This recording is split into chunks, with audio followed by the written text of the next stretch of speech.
जयराम जी की नमस्कार, सत श्री अकाल, आदाब। एक बार पुनः आपका मेरे इस ऑनलाइन मंच में हार्दिक स्वागत है, अभिनंदन है। इसके पहले मैंने एक वीडियो अपलोड किया था इंट्रोडक्शन का, और उस वीडियो को आपका आशातीत स्नेह और सहयोग प्राप्त हुआ। उम्मीद करता हूँ कि आगे भी आपका स्नेह, साथ और सहयोग इसी प्रकार बना रहेगा और बदले में आप भी आशातीत लाभ प्राप्त करेंगे। जैसा कि मैंने आपको पिछले वीडियो में बताया था कि मैं हिंदी और इंग्लिश दोनों लैंग्वेज का अध्ययन आपको यहाँ करवाऊँगा, उसी श्रृंखला में आज मैं आपसे इंग्लिश के संदर्भ में बात करूँगा। और सबसे पहले मैं आपको ये बताऊँगा कि आखिर जनरल जो कॉम्पिटिशन होते हैं सेंटर और स्टेट लेवल के, उन कॉम्पिटिटिव एग्ज़ाम्स में हमारे इंग्लिश के प्रश्न किस लेवल पर आते हैं, किस सेक्शन से आते हैं, मतलब कि किस पार्ट से आते हैं। तो जनरली हम यहाँ देखेंगे तो इंग्लिश के जो प्रश्न आते हैं वो एक तो हमारे पास होता है ग्रामर,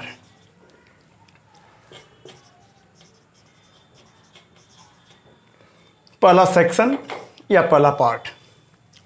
दूसरा जो हमारे पास आता है विद्यार्थियों वो है वोकैब, यानी कि वोकैबुलरी।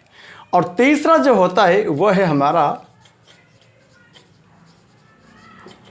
Comprehension reading.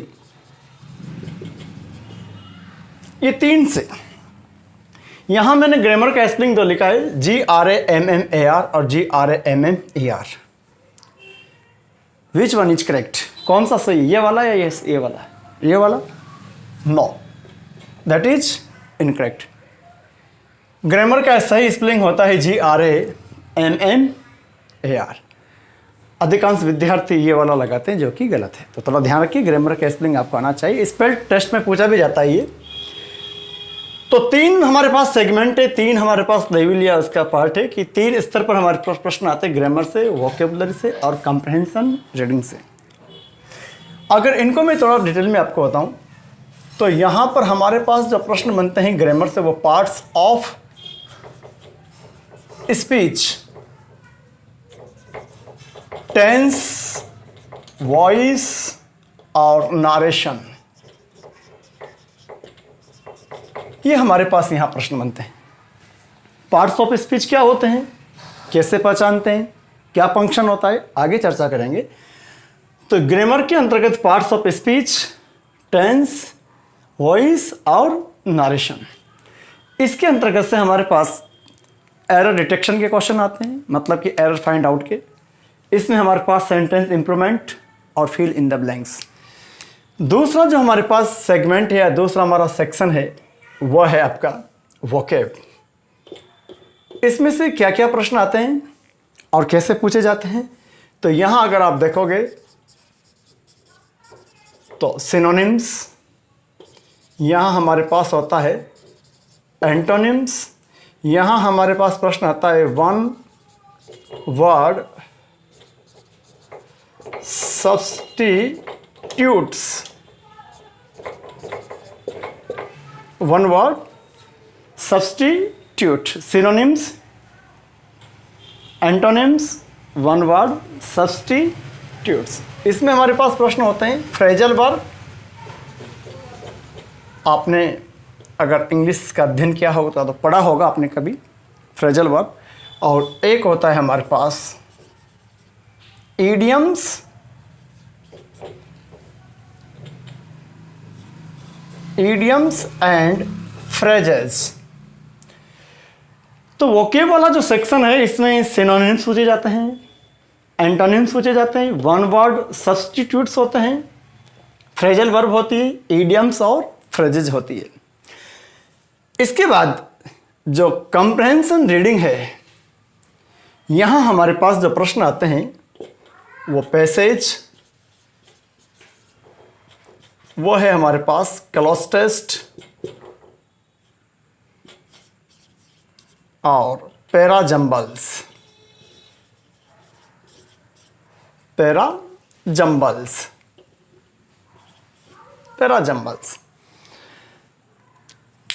तो सेंटर से लेकर के स्टेट लेवल के जितने भी कॉम्पिटिटिव एग्जाम्स होते हैं उनमें जनरल इंग्लिश के, लिटरेचर की बात नहीं कर रहा, जनरल इंग्लिश के जो प्रश्न होते हैं वो या तो ग्रामर से होते हैं, वोकैब से होते हैं, और इससे तीनों से भी हो सकते हैं और स्टेट वाइज या बोर्ड के हिसाब से किसी में ग्रामर का वेटेज ज़्यादा होता है, किसी में वोकैब का, किसी में दोनों का बराबर होता है।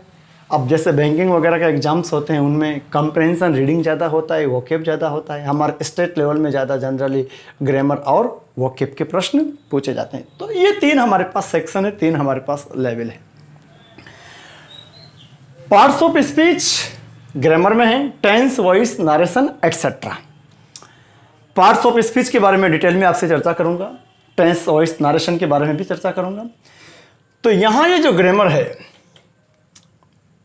अब ग्रामर के अंतर्गत ये तो आ गया, लेकिन ग्रामर होता क्या है?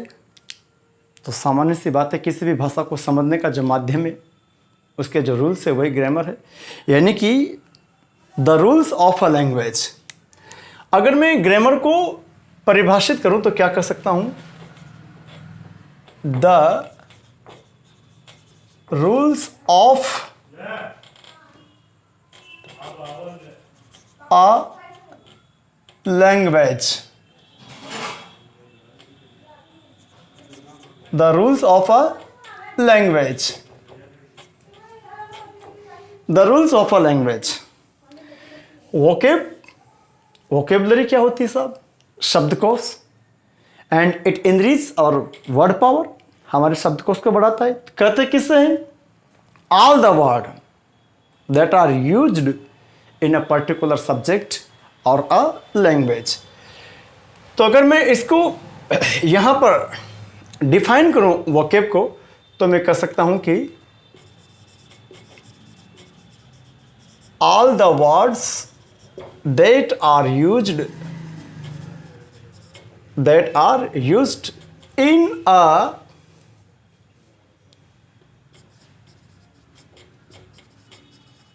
particular subject or a language.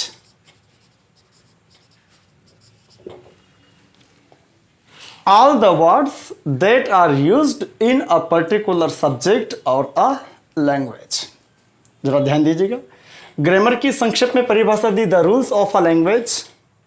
देखिएगा क्या लिखा हुआ है, the rules of a language.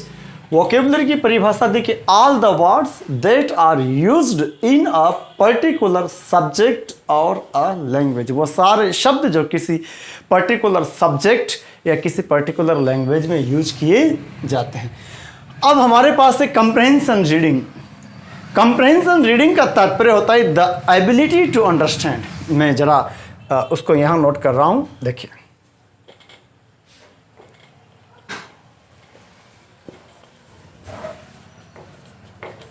The ability to understand.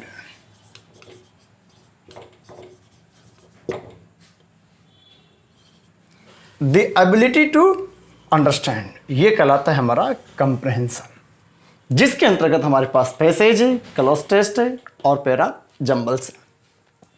मैंने संक्षिप्त में तीनों सेगमेंट का परिभाषा देने का प्रयास किया है। Grammar, the rules of a language, vocab, all the words that are used in a particular subject और a language. Comprehension, the ability to understand. यहां आपने देखा था कि ग्रामर के अंतर्गत हमारे पास parts of speech, tense, voice, narration. Vocabulary के अंतर्गत synonyms, antonyms, one word substitutes, phrasal verb, idioms and phrases. Comprehension reading, passage, cloze test और पैराजंबल। पैसेज आप जानते हो। क्लॉज टेस्ट क्या होता है? तो क्लॉज टेस्ट एक ऐसी एक्सरसाइज होता है जिसमें पैसेज दिया होता है और उसमें कुछ शब्द आपको गायब मिलते हैं और उनको अप्रोप्रिएट वर्ड का हमें चयन करना होता है। पैराजंबल एक प्रकार से ये सेंटेंस रीअरेंजमेंट है। हमारे पास कुछ सेंटेंसेस दिए जाते हैं एबीसी के क्रम में और वो उल्टे पुल्टे होते हैं, तो हमें उनको सिस्टमेटिकली रखना होता है जिससे कि वो एक सार्थक पैराग्राफ बन जाए। वो कहलाता है हमारे पास जंबल।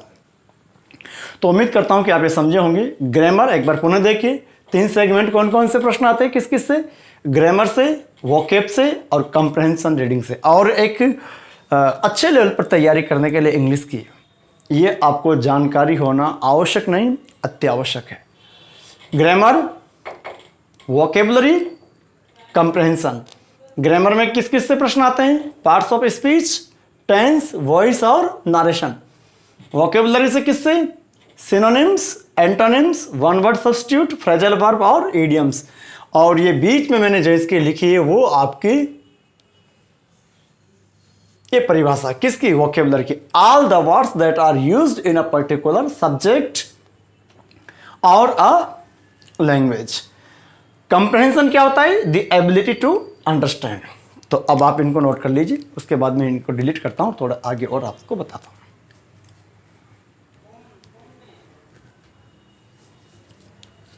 कर दो डिलीट। देखो, तो ये तो आपने देखा है कि हमारे इंग्लिश लैंग्वेज के अंतर्गत कितने सेक्शन से क्वेश्चन आते हैं। तो हमने उनको 3 भागों में बांटा। अब हम आगे चर्चा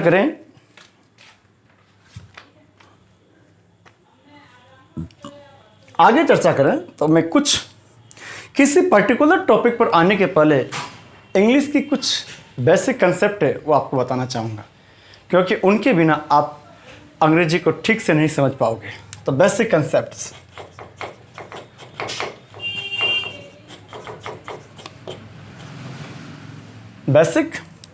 कंसेप्ट्स, हेडिंग लेना बेसिक कंसेप्ट्स। ये हमेशा आपको कोई भी टॉपिक पढ़ेंगे तो उन सब में आपके लिए ज़रूरी होंगे, उनमें काम आएंगे। अब तक आपने क्या देखा है कि इंग्लिश से 3 लेवल पर या 3 सेक्शन से प्रश्न आते हैं, जो मैं आपको बता चुका हूं, जिसके अंतर्गत आपने ग्रामर देखा, जिसके अंतर्गत आपने वोकेब देखा, जिसके अंतर्गत आपने कंप्रहेंशन देखा। अब मैं आता हूं कुछ बेसिक कंसेप्ट। देखो, इंग्लिश की अगर बात करते हैं तो सबसे पहली बात तो विद्यार्थी, इंग्लिश एक लैंग्वेज है, ना कि सब्जेक्ट। हिंदी हो, इंग्लिश हो, संस्कृत हो, ये सब लैंग्वेज है साहब। These are languages, not subjects. ये सब के सब लैंग्वेज है, और लैंग्वेज का संबंध होता है साउंड से। अब इस साउंड को रिप्रेजेंट करने वाले जो सिंबल हैं उनको बोलते हैं लेटर्स। क्या बोलेंगे जी? लेटर्स। और ये लेटर्स हमारे पास कितने हैं? 26। इनको एक और बोल देते हैं अल्फ़ाबेट। क्या बोल देते हैं? अल्फ़ाबेट। अभी जो 26 लेटर हैं ये हमने डिवाइड कर दिए ऑवल्स और कॉन्सोनेंट्स में। क्या कहा मैंने? इंग्लिश लैंग्वेज है, लैंग्वेज का संबंध होता है साउंड से। इस साउंड को रिप्रेजेंट करने वाले जो सिंबल हैं, प्रतीक चिन्ह, उनको हमने क्या बोल दिया? लेटर्स। उनकी संख्या कितनी? 26। उसका और क्या नाम से जाना जा सकता है? अल्फ़ाबेट। ऑवल्स आपको अच्छे से पता है, ए, ई, आई, ओ और यू। और यहाँ अगर मैं बात करूँगा तो बी, सी, डी एट्सेट्रा। हाँ, ये जरूर याद रखिएगा कि ये जो 26 लेटर्स है ये 44 साउंड स्पीच साउंड प्रोड्यूस करते हैं, जिसमें से 20 साउंड ऑवल और 24 कॉन्सोनेंट्स की मानी जाती है according to IPA, international phonetic alphabet के मुताबिक। ये आगे करेंगे चर्चा। तो यहाँ मैंने आपको क्या बोला? लेटर्स कितने? 26, जिसको हमने क्या नाम दिया? अल्फ़ाबेट। अब यहाँ एक बात याद रखिएगा, ये अल्फ़ाबेट अगर मैं ऐसे यूज कर दूं, मतलब कि इसके साथ में एस लगा दूं, तो फिर इसका तात्पर्य हो जाता है भाषाएं। यहां इसका तात्पर्य हमारे वर्णमाला। तो जब वर्णमाला के संदर्भ में अल्फाबेट का प्रयोग किया जाएगा तो इसका बहुवचन नहीं बनाना चाहिए, इसको आपको एक वचन में ही यूज करना है, एक वचन में ही यूज करना है आपको। इसका बहुवचन बनाने की आपको आवश्यकता नहीं है। तो अगर मैं आपसे कहूं कि प्रश्न पूछा गया कि he learned the alphabet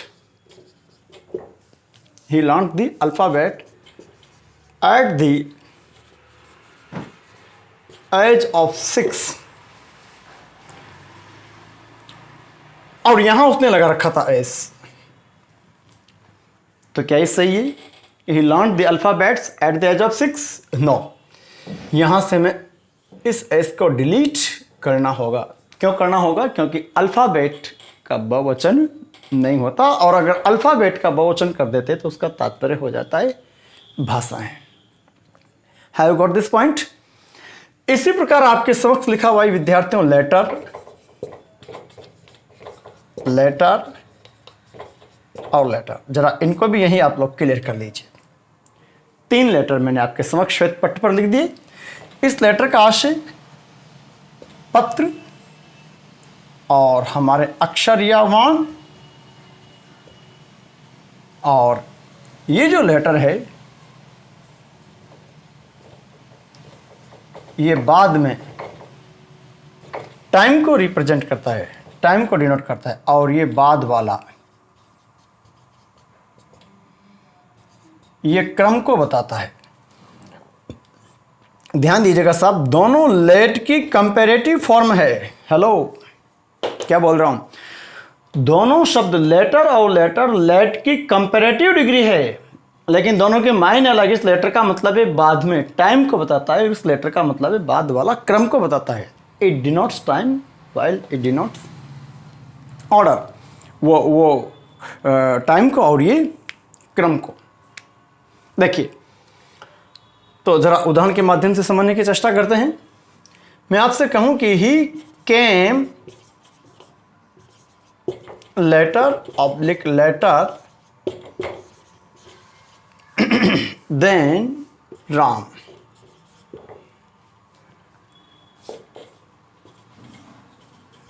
और अगर दूसरा आगे एक वाक्य और बोलूं मैं, देखिए, टी एंड कॉफी आर माई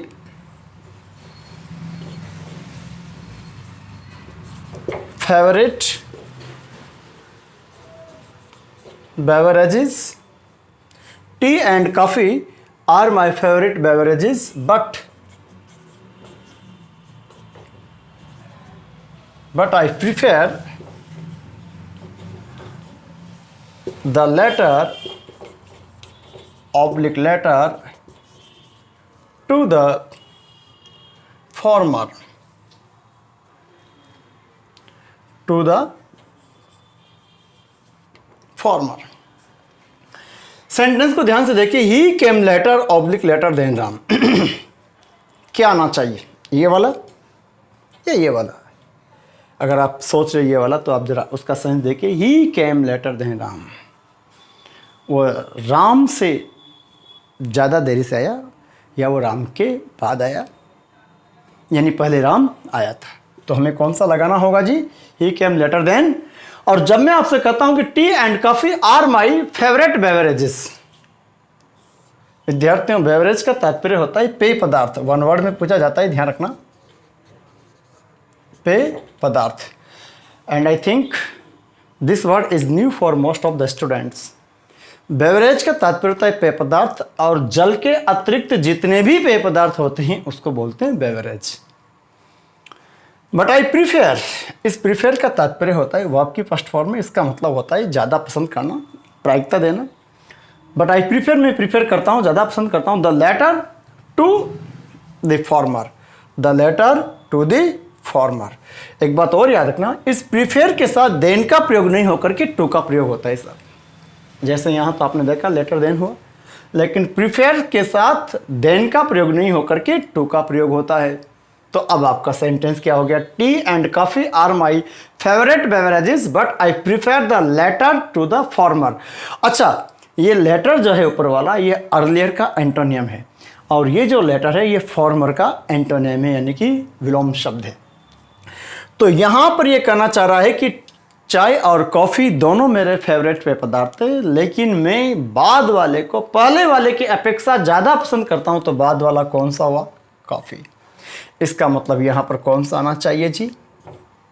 ये वाला लेटर। इसी श्रृंखला में अगर मैं आपसे कहूँ कि if you are busy I can call you later, बोले मेरे साथ वाक्य, मैंने क्या बोला? If you are busy I can call you later. बताओ कौन सा आना चाहिए? ये वाला, टाइम बता रहा है।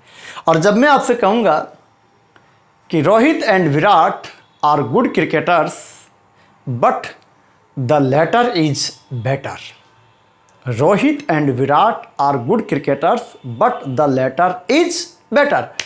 कौन सा लेटर आएगा ये बोला, क्योंकि मैं बात कर रहा हूँ बाद में आने वाले का, जो क्रम बता रहा है। क्लियर? तो तीनों शब्द भी आपको क्लियर हो गए होंगे। Alphabet, alphabets, letter letter letter और लेटर। ठीक है साहब, अब थोड़ा सा आगे की चर्चा करते हैं। मैं इनको हटा रहा हूँ, डिलीट कर रहा हूँ, आप इसको कॉपी कर लीजिए।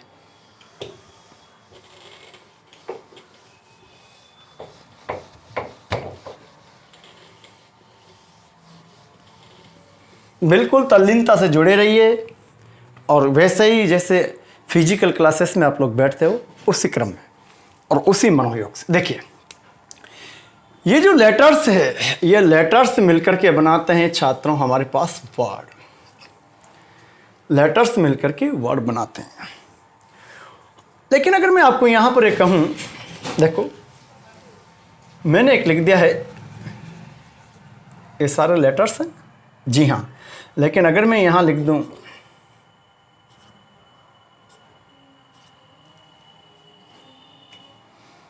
देखिए जितनी ध्वनियां यहां काम आ रही उतनी यहां आ रही है, लेकिन क्या ये वर्ड है? नो, ये तो कोई वर्ड है लेकिन ये कोई वर्ड नहीं है। क्यों नहीं है साहब? क्योंकि ये निरर्थक है और ये सार्थक है। तो क्या कह सकता हूं, वर्ड की अगर परिभाषा दूं तो क्या कहूंगा? A word is a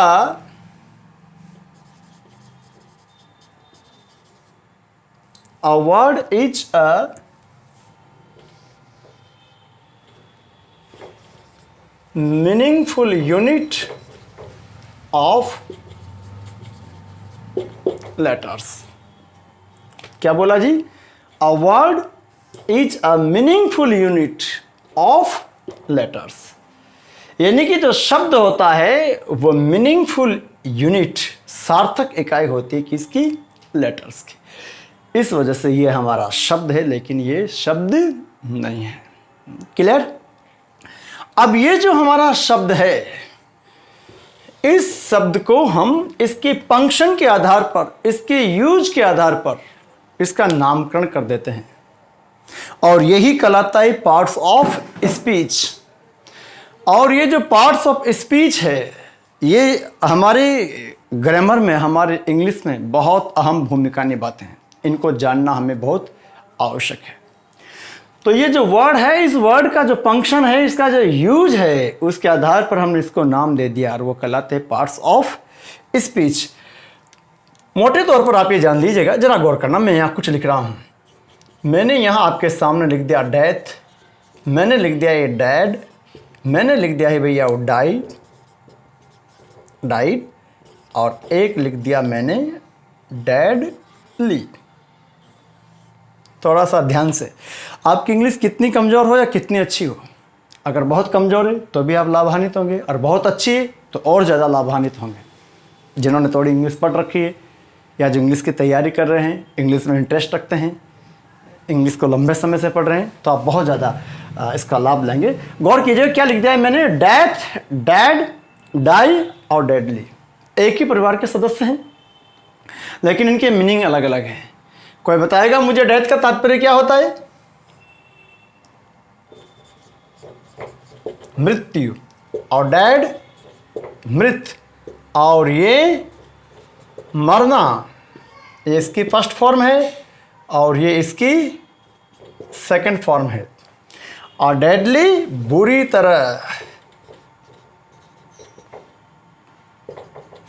तरह से। जहां डेथ का प्रयोग होगा डेड का नहीं हो सकता, जहां डेड का होगा डाई का नहीं हो सकता, डाई का होगा वहां डेडली का प्रयोग नहीं हो सकता। चूंकि death is a noun, dead adjective, die verb, deadly adverb. क्या बोला मैंने? डेथ नाउन है, मृत्यु, मौत। डैड एडजेक्टिव, और एडजेक्टिव क्या होते हैं बताऊंगा। वैसे आपने सुन रखा होगा कि विशेषता बताने वाले शब्द विशेषण कहलाते हैं। डेथ बॉडी बोलते हो या डेड बॉडी बोलते, क्या बोलते हैं? डेड बॉडी या डेथ बॉडी? डेड बॉडी, यानी कि ये जो डेड शब्द है ये क्वालिफाई कर रहा है बॉडी को। कैसा है, कैसी बॉडी? डेड, मृत शरीर। और डेथ ये नाउन है, और डाई मरना।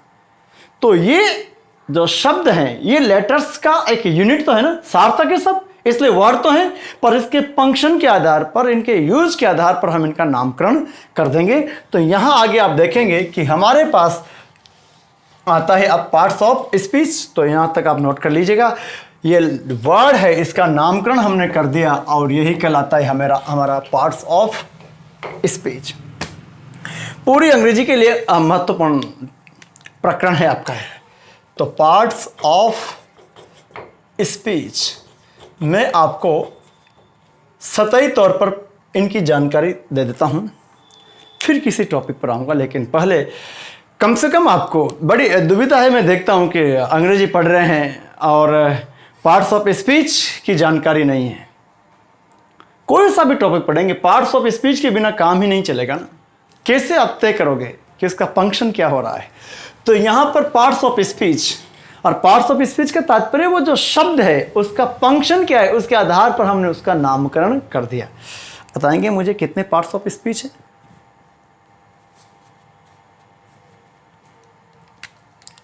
तो आप जिन्होंने 8 कहा है बिल्कुल सही है। 8 पार्ट्स ऑफ स्पीच हमारे इंग्लिश में है। मेरे संग संग एक बार नोट कर लीजिएगा आप लोग। Noun, pronoun, adjective, verb, adverb, preposition,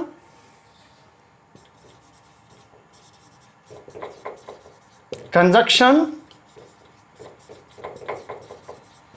interjection. कितने हो गए? Noun, pronoun, adjective, verb, adverb, preposition, conjunction और इंटरजेक्शन।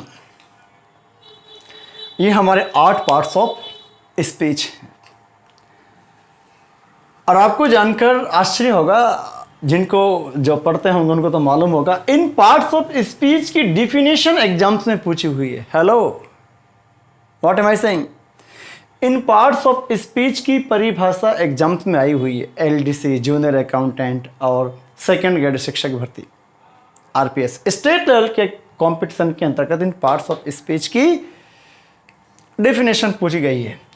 तो ये पार्ट्स ऑफ स्पीच। अब सबसे पहले मैं आपसे अगर बात करता हूं, देखो मैं नाउन पढ़ा नहीं रहा, मैं केवल सतही तौर पर इन पार्ट्स ऑफ स्पीच की आपको जानकारी दे रहा हूं। तो सबसे पहले हमारे पास आता है क्या? नाउन। आपने नोट कर लिया होगा।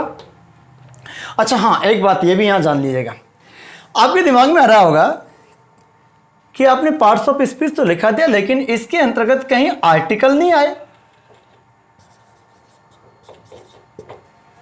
इसके अंतर्गत कहीं वर्ब नहीं आई,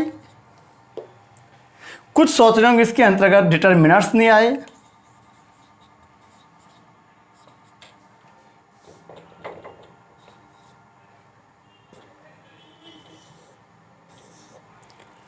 ये सब भी इन्हीं में है।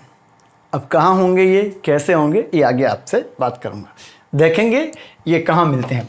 देखो हटा दूं।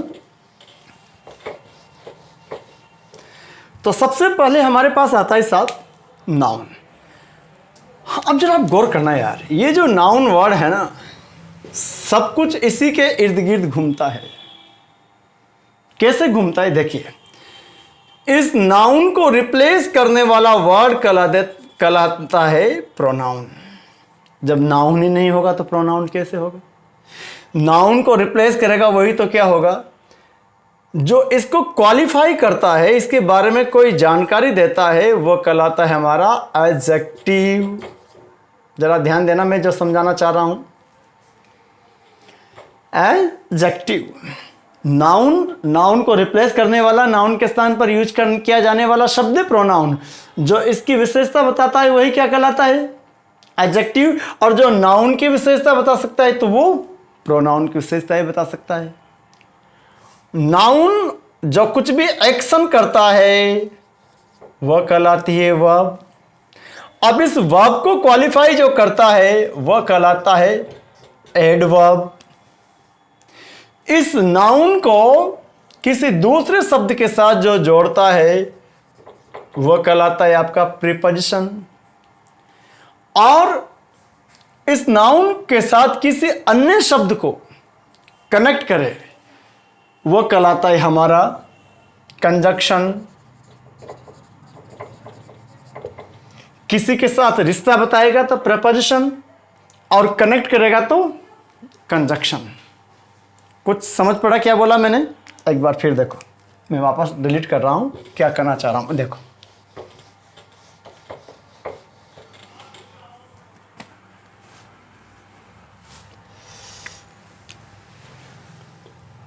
नाउन और दूसरा आपने क्या लिया था? प्रोनाउन। एडजेक्टिव, वर्ब, एडवर्ब,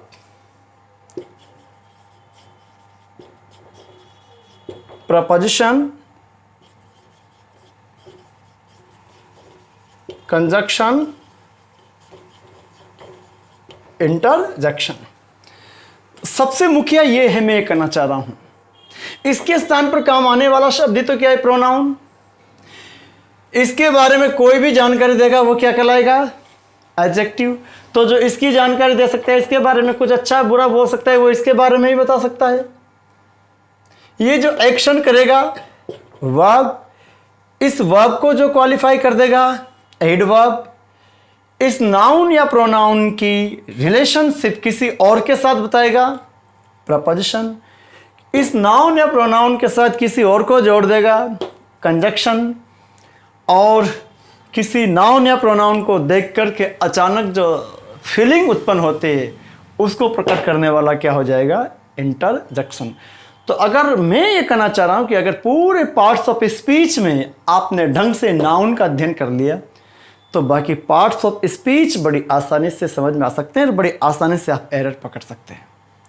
तो मैं थोड़ा संक्षेप में बता देता हूं, क्योंकि अभी मैं आपको ये पार्ट्स ऑफ स्पीच नहीं बता रहा बल्कि इनकी सतही जानकारी दे रहा हूं, फिर मैं किसी एक पर्टिकुलर टॉपिक पर आऊँगा। तो मैं यहाँ आपको हेडिंग दिया था नाउन। देखो, नाउन की परिभाषा बचपन से पढ़ते आ रहे हो। नाउन क्या होता है? मैं एक बार फिर बोल रहा हूँ, मैं नाउन को डिटेल में नहीं बता रहा आपको भी, अभी सिर्फ सतही तौर पर समझा रहा हूँ। फिर जो टॉपिक आएगा उसके साथ में इसको क्लियर करूँगा। लेकिन आगे की पूरी अंग्रेजी जानने के लिए आपको इन 8 पार्ट्स ऑफ स्पीच की सतही जानकारी होना जरूरी है। मैं उसी क्रम को लेकर आगे बढ़ रहा हूँ। नाउन, नाउन की परिभाषा बचपन से पढ़ते आ रहे हो। किसी व्यक्ति वस्तु स्थान का नाम संज्ञा कहलाता है। तो अगर मैं यहाँ संक्षिप्त में कहूँ तो डिटेल में और संक्षिप्त दोनों में देखिए आप लोग क्या कर सकते हैं। अ नाउन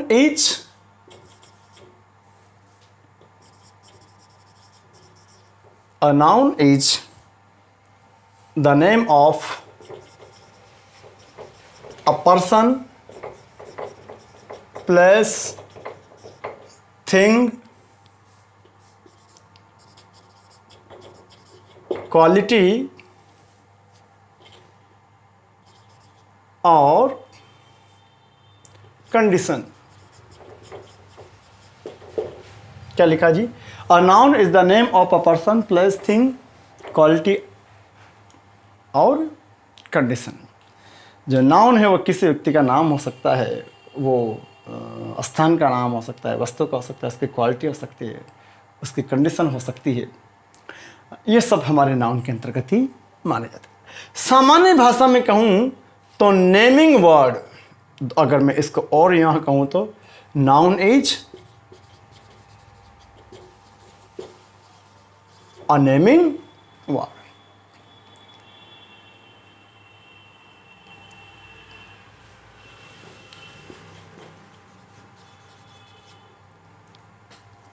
प्रोनाउन, प्रोनाउन की स्ट्रक्चर जो हो रही है प्रो प्लस नाउन। इस प्रो का तात्पर्य होता है for.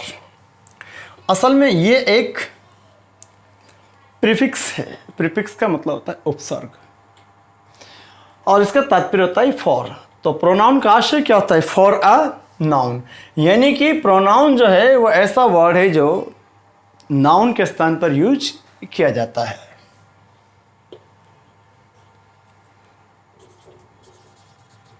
A word used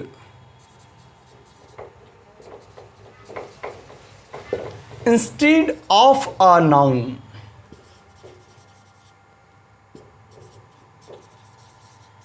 it's called a pronoun. A word used instead of a noun is called, और सामान्य भाषा में कहूं तो क्या कह सकता हूं जी कि प्रोनाउन replaces a noun। क्या कहा मैंने?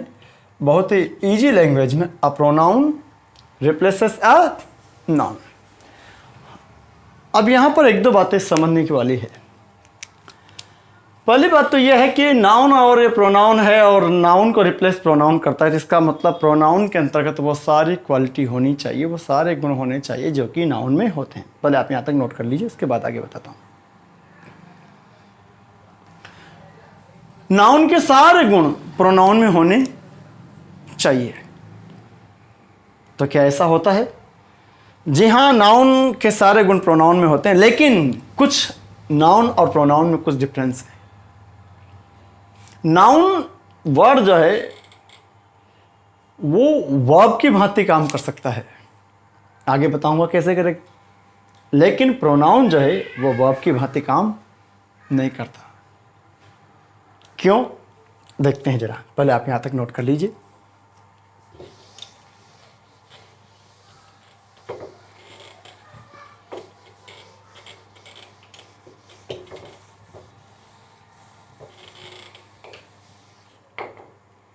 देखो,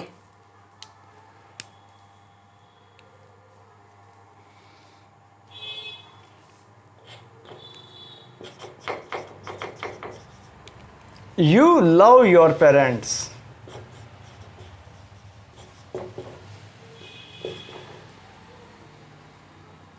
you love your parents। यहां पर ये लव किसकी भांति काम कर रहा है? वर्ब की भांति। लेकिन जब आप कहोगे लव इज ब्लाइंड, अब ये लव यहां पर क्या हो गया आपका? यहां पर तो क्या हो गया? वर्ब, और यहां पर ये क्या बन गया आपका? नाउन। लेकिन एक प्रोनाउन को आप नाउन की भांति काम में नहीं, ना वर्ब की भांति काम में नहीं ले सकते। तो ये कुछ इसका डिफरेंस है, डिटेल में चर्चा आगे करूंगा। मैं पहले जो बताना चाह रहा हूं जरा वो देख लीजिएगा। उसके बाद फिर हमारे पास आता है तीसरे नंबर पर हमने लिखा था वर्ब। और वर्ब जो है इट डिनोट्स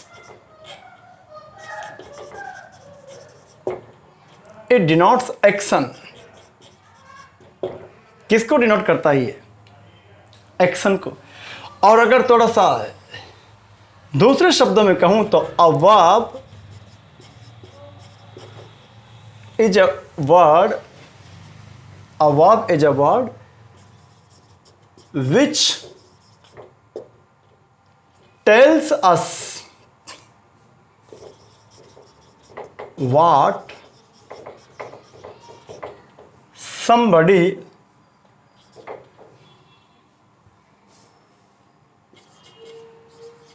does। देखो, एक तो मैंने आपके समक्ष रखी it denotes action, या a verb is a word which tells, इसके बाद अस लगाइए क्योंकि ये टेल क्रिया हमेशा ऑब्जेक्ट लेती है।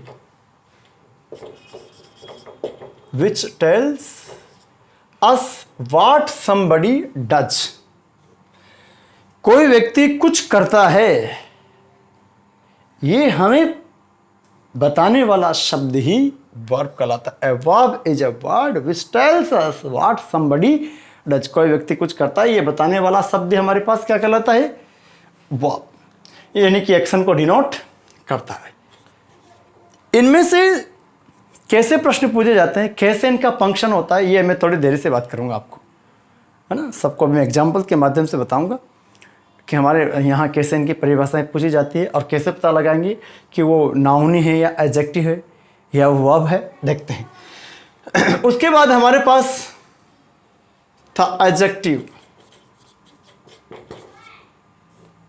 एडजेक्टिव मैंने वहाँ पर उस क्रम में एडजेक्टिव पहले लिख लिया था, अब उसके बाद वर्ब लिखी थी, कोई बात नहीं। मैं यहाँ पर उस चौथे नंबर पर वर्ब नहीं लिखा कर मैं एडजेक्टिव आ रहा हूँ, मैंने वर्ब पहले बता दिया आपको। देखिए, देख लेना उसको।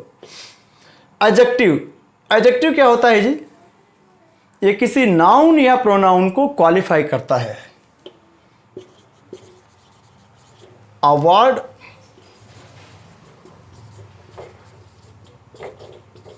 that qualifies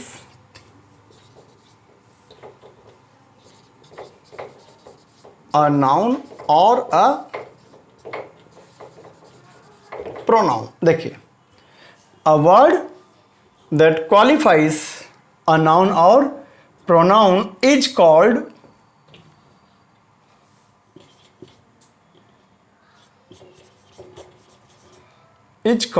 an adjective।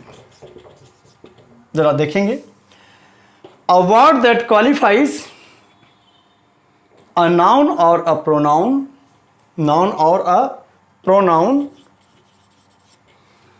which qualify a noun or a pronoun is called an adjective। यानी कि सामान्य भाषा में अगर कहूं, सामान्य शब्दों में कहूं तो एडजेक्टिव क्वालिफाइज a noun और a pronoun। किसको क्वालिफाई करता है?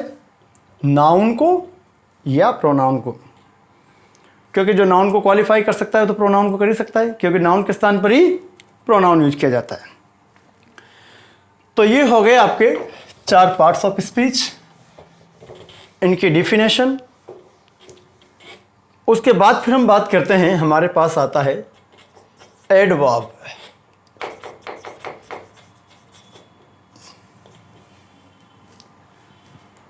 इनके एग्जाम्पल्स, इनमें कैसे पता लगाएंगे, ये सारी बातें मैं करूंगा। पहले सतही तौर पर एक बार परिभाषा आप लोग जान लीजिएगा। एडवर्ब्स, देखो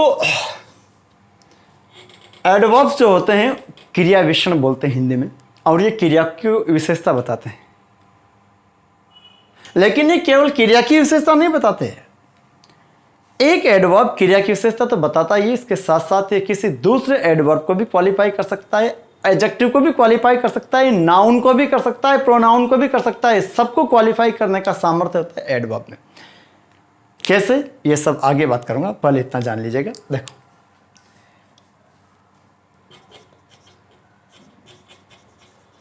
an adverb is a word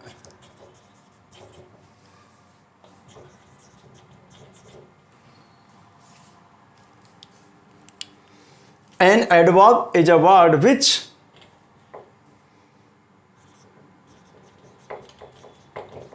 which qualify a verb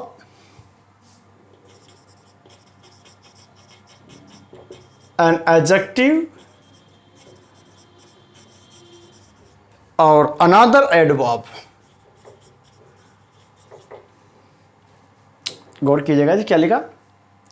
an adverb is a word which qualify a verb N adjective और अनदर एडवर्ब। एडवर्ब वह शब्द होता है जो कि क्रिया को क्वालिफाई करता है, एडजेक्टिव को क्वालिफाई करता है, और या किसी दूसरे एडवर्ब को भी क्वालिफाई कर सकता है। तो adverb is a word which qualify, जो क्वालिफाई करता है क्रिया को, एडजेक्टिव को, दूसरे एडवर्ब को। और अगर संक्षेप में आपसे कहूँ या अन्य शब्दों में अगर मैं आपको इसकी डेफिनेशन दूँ तो ये मैं ये भी कर सकता हूँ, अ वर्ड विच एड्स, ये एस है, थोड़ा ध्यान से लिखना, which adds the meaning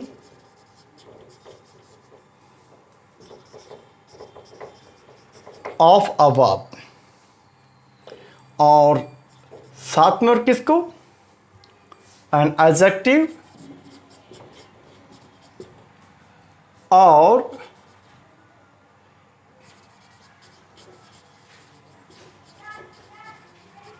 another adverb.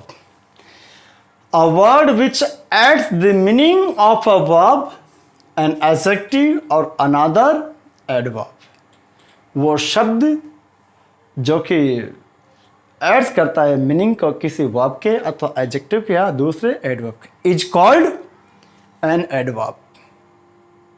ये हमारे पास एडवर्ब का डिफिनेशन हो गया। और बहुत ही इजी वे में कहें तो adverbs qualifies a verb.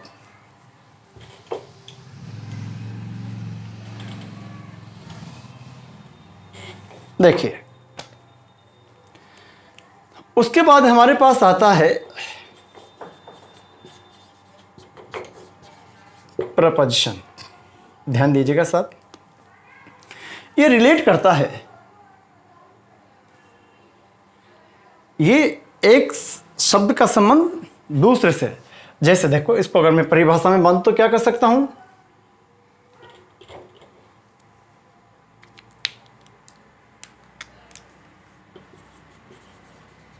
a word used with a noun or a pronoun, a word used with a noun or pronoun to show its relation, to show its relation with another word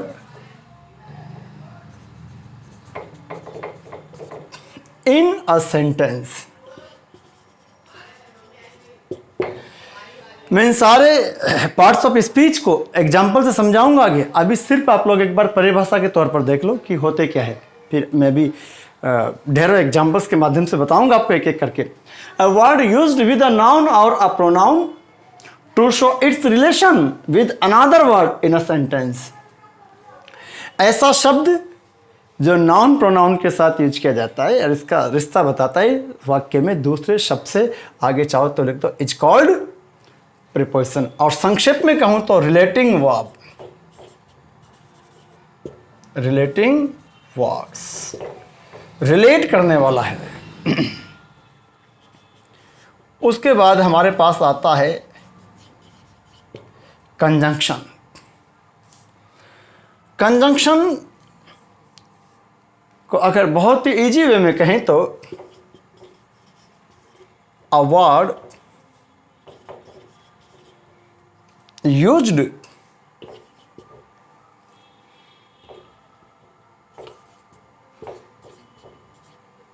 a word used to join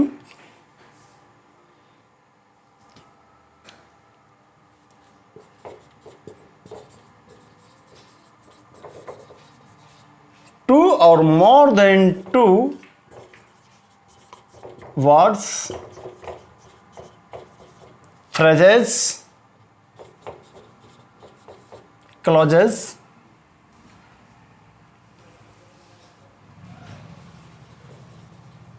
or sentences. A word used to join two or more than two words, phrases, clauses और sentence। अब यहाँ पर दो तीन शब्द आपके लिए काम हो रहे हैं, phrases, क्लॉज और सेंटेंस। वर्ड की परिभाषा तो आपने जान ली थी, मैं इसी श्रृंखला में आगे आपको बता दूंगा फ्रेज क्या होता है, क्लॉज किसे कहते हैं और सेंटेंसेस किसे कहते हैं। आप चाहो तो इसको और भी आगे बढ़ा दो, यहाँ तक भी ठीक है। और या कह सकते हैं कि is called a conjunction, is called a conjunction. यानी कि वो शब्द a word use to join, जो यूज किया जाता है दो या दो से अधिक वर्ड्स को, फ्रेजेस को, क्लॉजेस को और सेंटेंस को जोड़ने के लिए यूज किया जाता है, उसे हम बोलते हैं क्या, कंजंक्शन। इसके बाद अब बच रहा है हमारे पास इंटरजेक्शन।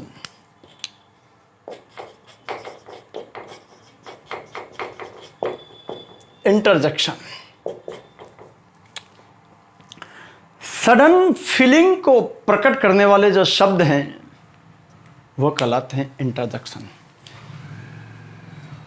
आश्चर्य को प्रकट करने वाले, अचानक से कोई पीड़ा को प्रकट करने वाले, कोई चीज़ आपको अच्छी लगी, अच्छा देखा, आपने बोल दिया वाव, या कहीं कुछ पिन वगैरह कुछ चुभ गया और आपने कहा, मुंह से निकल गया आउच, चुभा आपने और आपने कहा आउच। तो ये अचानक से मैं पढ़ा रहा हूँ और पढ़ाता कुछ ऐसा हो जाए, या कहीं आप बैठे और अचानक से कुछ आ जाए जिसकी हमने पहले से आशा नहीं की थी, जो अप्रत्याशित हो। आश्चर्य प्रकट सुख से भी हो सकता है और दुख से भी हो सकता है। जिन पर हमें यकीन न हो ऐसे वो सारे शब्द विस्मय आश्चर्य प्रकट करते हैं। तो इंटरजेक्शन क्या कर सकता हूं? सडन फीलिंग को प्रकट करने वाले शब्द हैं। यानी कि एक शब्द में अगर आपसे कहूं तो देखिए,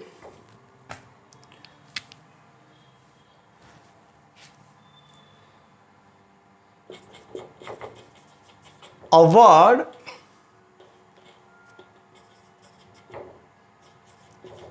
which expresses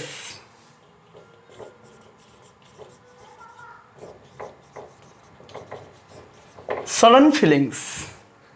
A word which expresses sudden feelings. अचानक आने वाले फीलिंग्स को प्रकट करने वाले, सडन फीलिंग्स, अचानक आने वाले फीलिंग्स को प्रकट करने वाले शब्द क्या कहलाते हैं जी? इंटरजेक्शन। अचानक आने, ये नहीं कह सकता हूं कि इनको अन्य शब्दों में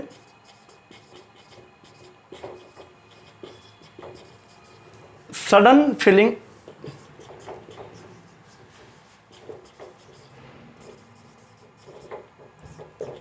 सडन फीलिंग एक्सप्रेसिंग वर्ड्स होते हैं, ये कहलाते हैं आपका इंटरजेक्शन। तो ये सतही तौर पर आपके 8 पार्ट्स ऑफ स्पीच का इंट्रोडक्शन था। अब मैं कुछ सेंटेंस आपके समक्ष लिख रहा हूं और उनके बाद आपको तय करना है कि किस सेंटेंस में कौन सा शब्द किस रूप में किया। उतार लिया होगा अपने हाथ, उतार लीजिएगा तुरंत, कॉपी कर दो। देखो,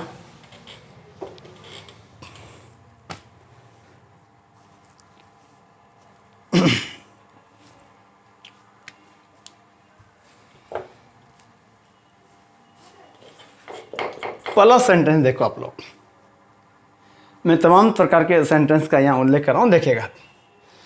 अगर मैं आपसे कहूं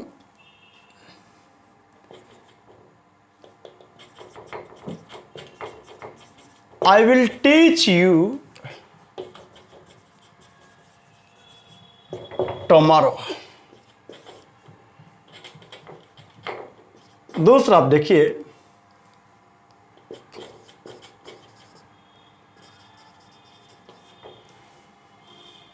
if you work hard,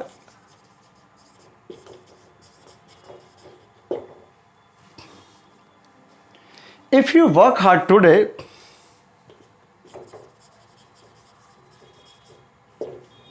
tomorrow will be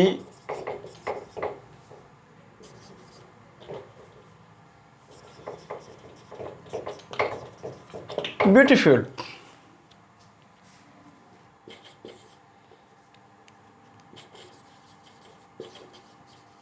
They love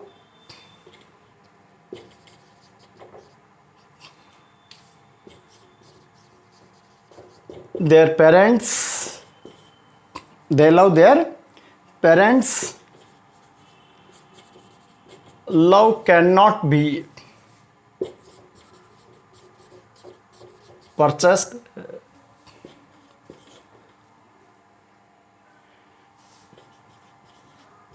ये आपका favourite sentence, love never dies, बल्कि आगे अगर मैं यहाँ लगा दूँ ट्रू लव नेवर डाइज, तो ये आपके और भी ज़्यादा काम का है, काम आता रहेगा। True love never dies.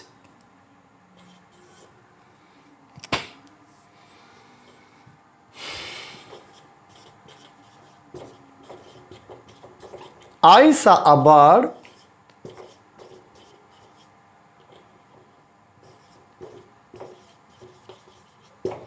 I saw a water bird. I saw a bird. I saw a water bird. Birbal is a pen name. Birbal is a pen name.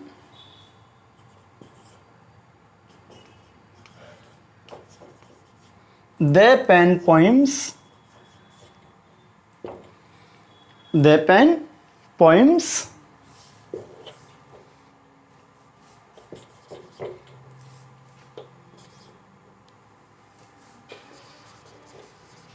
He bought a pen.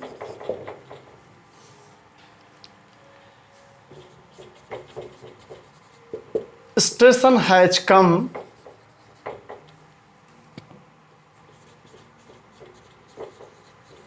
He reached station.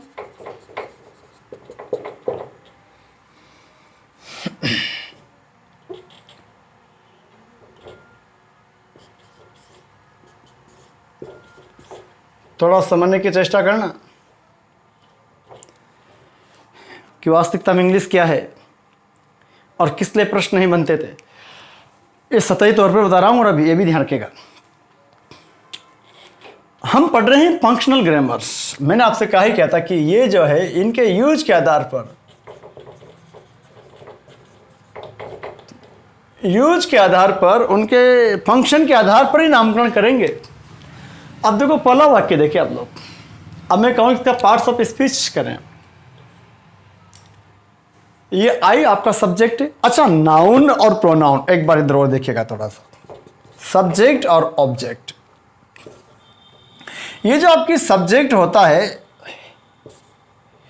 ये या तो noun होगा और या pronoun हो सकता है। A subject can be इधर अ नाउन और अ प्रोनाउन। तो ये या तो नाउन होगा और या फिर प्रोनाउन होगा। सेम सिचुएशन ऑब्जेक्ट के साथ है,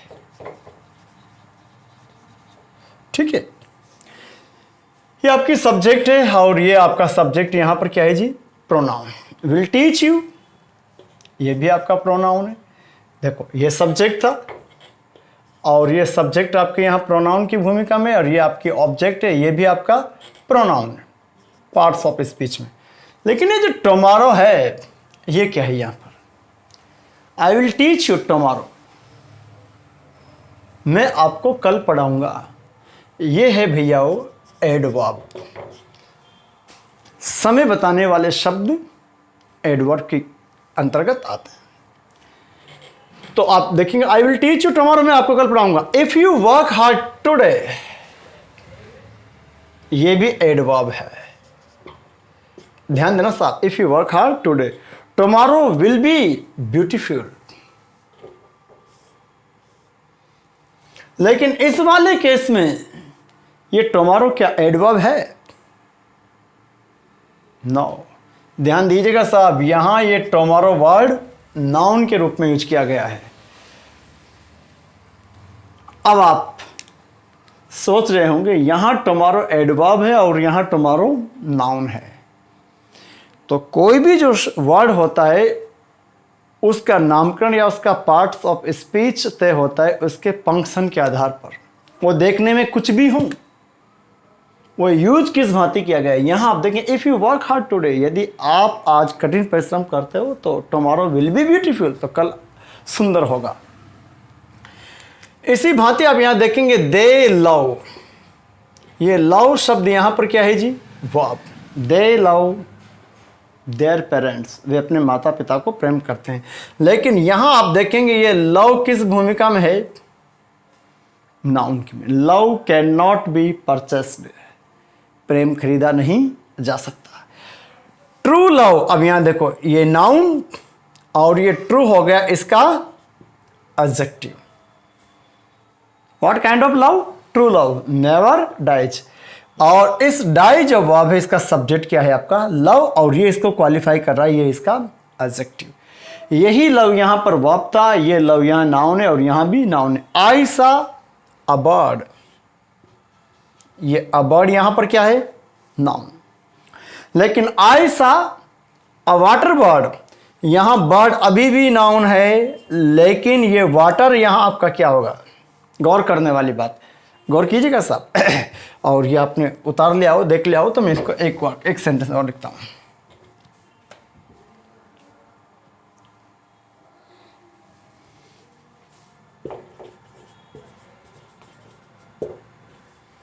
वाटर शुड बी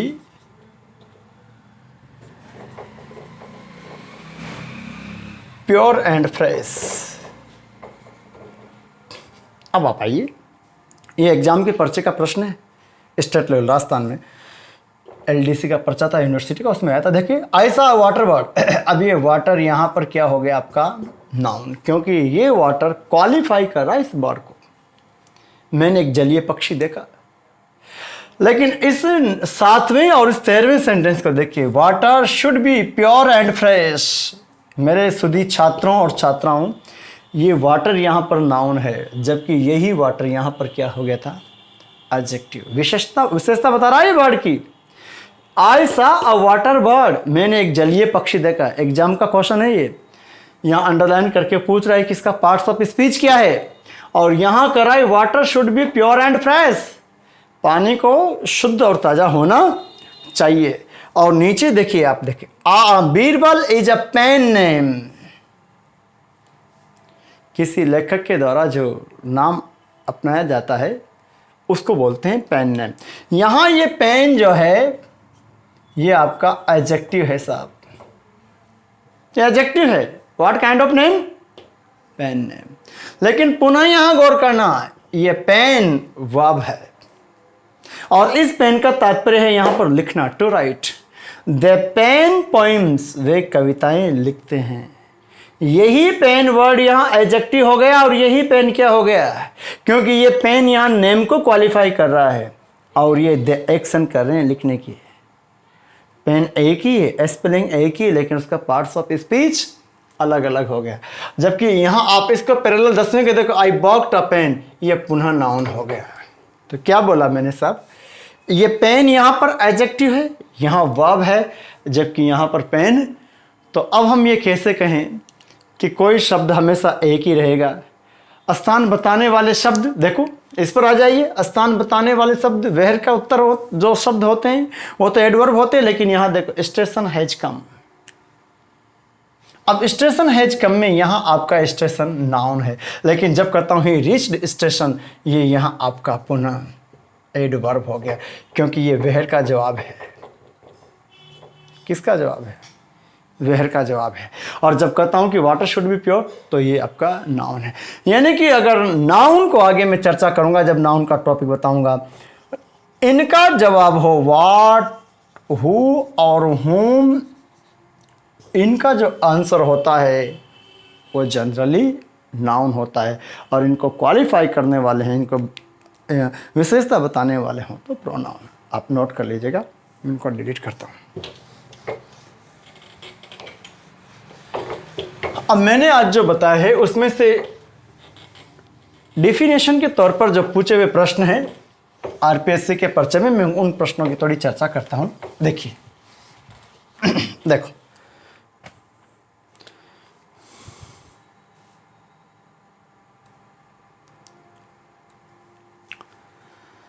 शिक्षक भर्ती 2nd ग्रेड का क्वेश्चन है। There are 20 boys in this class. देखो, प्रश्न है,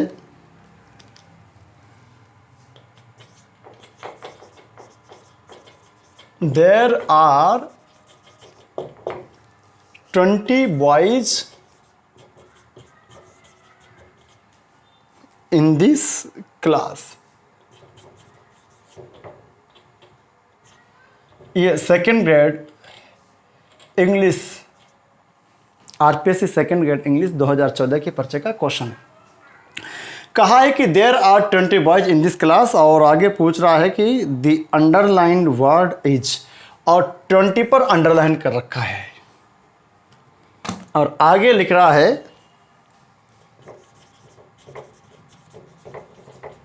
द अंडरलाइंड वर्ड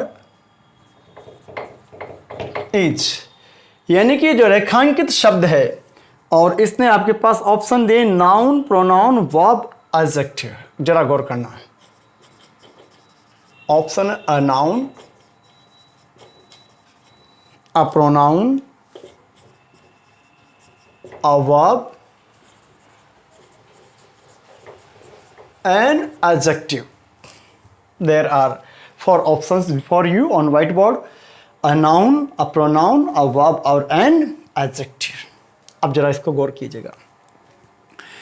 मैंने आपसे कहा था कि फंक्शन के आधार पर उसका पार्ट्स ऑफ स्पीच तय होता है। यहां लिखा हुआ है there are 20 boys in this class. ये 20 जो है ये संख्या बता रहा है बॉयज की, तो भले ही वो संख्या बता रहा है लेकिन कुल मिलाकर क्वालिफाई तो कर रहा है इसको। तो ये यहां पर नाउन तो नहीं हो सकता ना, क्योंकि नाउन तो बॉयज है। प्रोनाउन नहीं हो सकता क्योंकि प्रोनाउन तो नाउन के स्थान पर काम करता है। वर्ब होने की संभावना दूर दूर तक नहीं है, अर्थात the right answer is an adjective. Have you got it?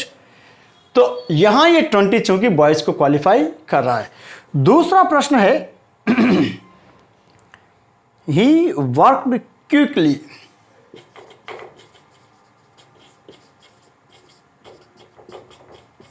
जो कुछ आपने देखा है, सुना है, समझा है, उसी से प्रश्न है he worked quickly। और ये कह रहा है कि आगे इसने प्रश्न दिया है quickly is।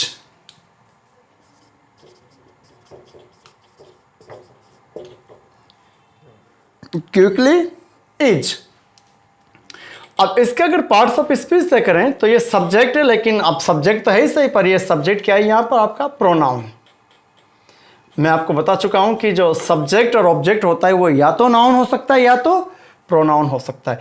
और ये वर्क जो है, अब एक बार बताओ जी, क्विकली ही के लिए आ रहा है कि वर्क के लिए आ रहा है? मुझे आप लोग बताइए फटाफट, किसके लिए यूज किया जा रहा है? ही के लिए या फिर वर्क के लिए? क्या कहा जा रहा है? ही वर्कड, उसने काम किया तेजी से, यानी उसने काम करने का जो तरीका है उसको क्वालिफाई कर रहा है। तो निश्चित रूप से वर्ब को क्वालिफाई करने वाले शब्द क्या कहलाते हैं? एडवर्ब। और इसके जो इन्होंने ऑप्शन दिए हैं adjective, adverb, verb, preposition. An adjective, a verb, an adverb,